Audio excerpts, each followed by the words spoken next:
मांगत तुलसीदास कर जोरे, बसहु राम सिय मानस मोरे। तुलसीदास जी की जो शिकायतें थीं, उपालंब थे, वे सब घुल गए। अब तुलसीदास जी अपने भीतर के शुद्ध भाव में आ चुके हैं और उसी भाव के साथ अब वे हनुमान जी की स्तुति कर रहे हैं। अब से पहले जो उन्होंने हनुमान जी को इतनी खरी खोटी सुनाई, उसके लिए एक गीत मुझे याद आता है। थोड़े शिकवे भी हों, कुछ शिकायत भी हो, तो मज़ा जीने का और भी आता है। अब भक्त अपने आराध्य से गिला शिकवा नहीं करेगा तो किससे करेगा? वह सब हो चुका। अब जो स्तुति है, इस व्याख्या के बाद आप उसे सुनिएगा। उसे मेरे मित्र पंडित राजन साजन मिश्र ने गाया है। बनारस घराने के विश्वविख्यात गायक हैं, शास्त्रीय गायक, और कितने भाव से उन्होंने इस स्तुति को गाया है। वह अवश्य सुनिएगा, बार बार सुनिएगा, सुनकर उसे याद कीजिएगा। यह गायन आपके हृदय तक उतर जाना चाहिए। मेरी व्याख्या के बाद अंत में उस स्तुति का लिंक दिया जाएगा, तो यह आपके लिए अति आवश्यक है। तो अब हम स्तुति पर आते हैं हनुमान जी की। मंगल मूरत मारुति नंदन। तुलसीदास जी कह रहे हैं, हनुमान जी आप मंगल की मूर्ति हैं। सकल अमंगल मूल निकंदन, और जितने भी अमंगल हैं उनको जड़ से उखाड़ने वाले हैं। ऐसे नहीं छोड़ते आप, जड़ से ही उखाड़ देते हैं। मंगल मूर्ति मारुति नंदन। हे पवन पुत्र, आपका स्वरूप सदा मंगलमय और कल्याणकारी है। आप देखिए हनुमान जी के पूरे जीवन चरित्र में सर्वत्र मंगल ही मंगल बिखरा हुआ है, कल्याण ही कल्याण। सभी का कल्याण कर रहे हैं हनुमान जी, सभी का, मित्र का भी और शत्रु का भी, दोनों का। और कैसे हैं? यही एक ऐसे देव हैं जो अमंगलों को जड़ से उखाड़ फेंकते हैं। बाकी थोड़ी बहुत कसर ठोर छोड़ भी दें, हनुमान जी नहीं छोड़ते। सकल अमंगल मूल निकंदन, मूल माने जड़ से ही उखाड़ फेंकते हैं। गरुड़ का अहंकार वह भंग किया, क्योंकि रोग आ गया था, अमंगल आ गया था। अहंकार से बड़ा अमंगल कोई नहीं है। अर्जुन का अमंगल दूर किया, भीम का दूर किया, रावण का गर्व चूर चूर किया। कितने कितने कितने ऐसे उदाहरण हैं बिखरे हुए कि हनुमान जी अमंगलों को उखाड़ उखाड़ कर फेंक रहे हैं। हमारे सबके जीवन में अमंगल बिखरे ही पड़े हैं। अमंगल क्या है? खरपतवार, जैसे कि घास उगाती है, कहीं भी पता ही नहीं लगता कब घास उगाई। तो उस घास को उखाड़ फेंकने वाले जड़ से, अमंगल रूपी घास को, ऐसे हनुमान जी मंगल की मूर्ति हैं। पवन तनय संतन हितकारी। ये जो पवन पुत्र हैं, पवन से जिनको ये शरीर मिला है, वे संतन हितकारी हैं। सज्जनों का हित करते हैं, सज्जनों की रक्षा करते हैं, साधु पुरुषों का सदा ध्यान रखते हैं। हितकारी हैं वे, सदा हित संपादन में लगे हुए हैं। उनके जो दीन दुखी हैं, दुखियों का कोई तो सहारा होना चाहिए ना, तो हनुमान जी हैं। अब संत को कोई सताएगा तो कौन रक्षा करेगा? हनुमान जी हैं रक्षक। पवन तनय संतन हितकारी, हृदय विराजत अवध बिहारी। और हनुमान जी के हृदय में अवध बिहारी विराजते हैं। हृदय विराजत अवध बिहारी। अब अवध बिहारी को समझ लीजिए, वे जो अयोध्या के राजा हैं भगवान राम, जो अयोध्या में विहार करते हैं, अवध बिहारी। ये जो विहार शब्द है ना, बहुत प्यारा शब्द है। इस विहार से ही बिहार बना है। बांके बिहारी कहते हैं ना, अवध बिहारी। बिहारी क्या? जो वहां पर विहार करते हैं। हम और आप जब लोग घूमते हैं तो उसे कहते हैं चलना, वह व्यक्ति चल रहा है। लेकिन परमात्मा जब चलता है तो कहते हैं विहार कर रहा है। विहार करने में उन्मुक्तता का भाव होता है, बंधन मुक्त होकर जब कोई चलता है बुद्ध पुरुष, तो उसे विहार कहते हैं। जैसे भगवान बुद्ध विहरते थे। विहार को समझाया नहीं जा सकता, केवल देखा जा सकता है उसकी बाबत जो विहार कर रहा हो, केवल देखा जा सकता है। मैंने देखे हैं ऐसे अनेक बुद्ध पुरुष, उनको विहरते देखा है। दूसरे शब्दों में आम आदमी के लिए कहेंगे वह सैर कर रहा है, लेकिन बुद्ध पुरुष जब चलता है तो कहते हैं वह विहार कर रहा है।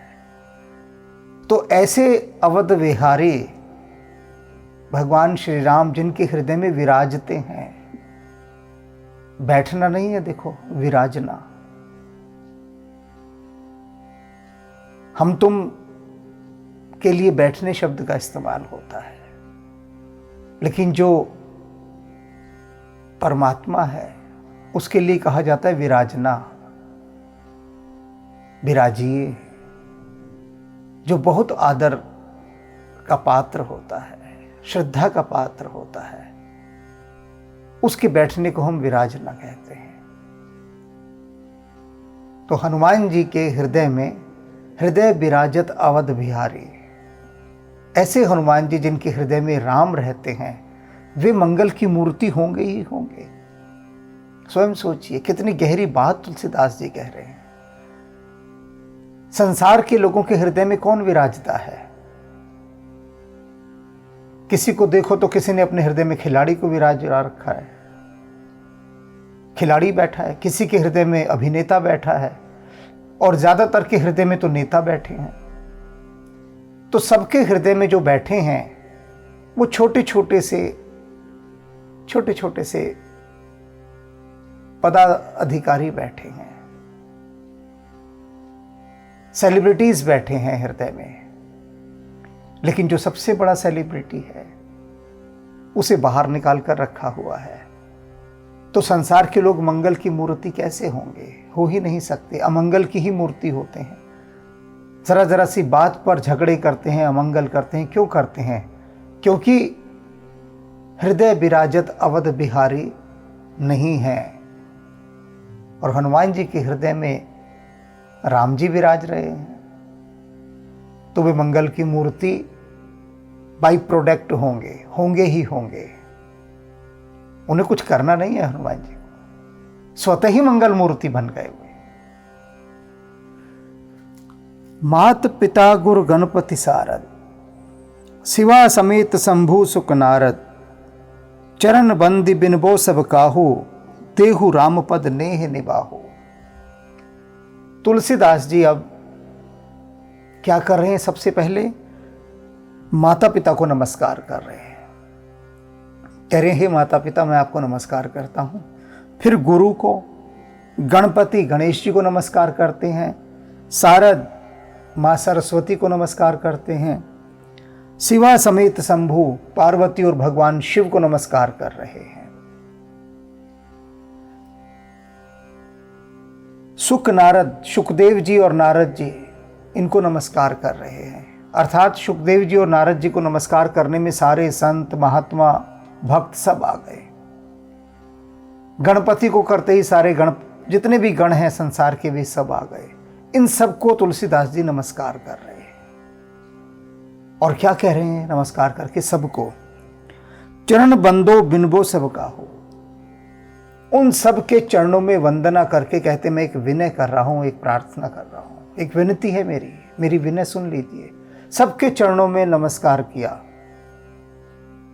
सबके चरणों में, हनुमान जी को तो कर ही दिया, और इसके बाद इन सबके चरणों में नमस्कार किया और अपनी विनती क्या कह रहे हैं, देहु रामपद नेह निबाहु, कि आप सभी से मैं ये विनती करता हूँ आपके चरणों में प्रणाम करके कि मुझे देहु रामपद, मुझे राम का जो चरणों में जो है ना स्थान दिलवा दीजिए। मेरा नेह, मेरा प्रेम, मेरी प्रीति राम के चरणों में बनी रहे, और नेह निबाहु, और वो जो नेह है, जो प्रेम है, जो मेरा स्नेह है, वो मेरी भक्ति है, उसे मैं निभा सकूं। असली बात ये है, नेह निबाहु, प्यार करना कोई मुश्किल नहीं, कोई मुश्किल बात नहीं है। 2 मिनट लगता है प्यार करने में, लेकिन प्यार को निभाना वो बड़ा मुश्किल है। मैत्री करना कोई मुश्किल नहीं, दोस्ती हो जाती है, लेकिन उस मैत्री को निभाना मुश्किल है, बहुत कठिन है, परीक्षाएं होती हैं। तो यही तो तुलसीदास जी कह रहे हैं, देहु रामपद नेहु निभाहु, आप मुझे भगवान राम के चरणों में भक्ति दें, प्रीति दें, और मैं उस भक्ति और प्रीति को निभा भी सकूं, यह भी शक्ति दे साथ में। और फिर इन सब की स्तुति करने के बाद अंत में वो राम, लक्ष्मण और सीता को नमस्कार कर रहे हैं, बाद में, सबसे बाद में। पहले नहीं किया, पहले हनुमान जी को किया, फिर माता पिता को किया, गणपति को किया, सरस्वती को किया, सुखदेव जी को किया, नारद को किया, पार्वती और सीता को किया, सबको नमस्कार किया, राम और सीता को नहीं किया। कहते हैं आपको बाद में करूंगा मैं। बंदो राम लखन बैदेही, कहते अब मैं राम, लक्ष्मण और सीता जी को नमस्कार करता हूं सबसे अंत में। जे तुलसी के परम स्नेही, किन राम, लक्ष्मण और सीता को नमस्कार करता हूं, जो तुलसी के परम स्नेही हैं, जिन्हें तुलसीदास जी सबसे अधिक प्रेम करते हैं, सबसे अधिक चाहते हैं, सबसे अधिक भक्ति भाव से उनके प्रति समर्पित है। तो ये स्तुति यदि आप हर समय गाएं, जब भी समय लगे, मंगल मूर्ति मारुति नंदन, सकल अमंगल मूल निकंदन। अब इसके बाद वो पंडित राजन साजन मिश्र का लिंक दिया जा रहा है, उसमें सुनिए इस स्तुति को बड़े भाव से, और फिर दोबारा व्याख्या सुनिए, और फिर स्तुति सुनिए, तो फिर ये आपका पक्का काम हो जाएगा, वो उतर जाएगी आपके भीतर। भाव के साथ सुनना है, भाव के साथ।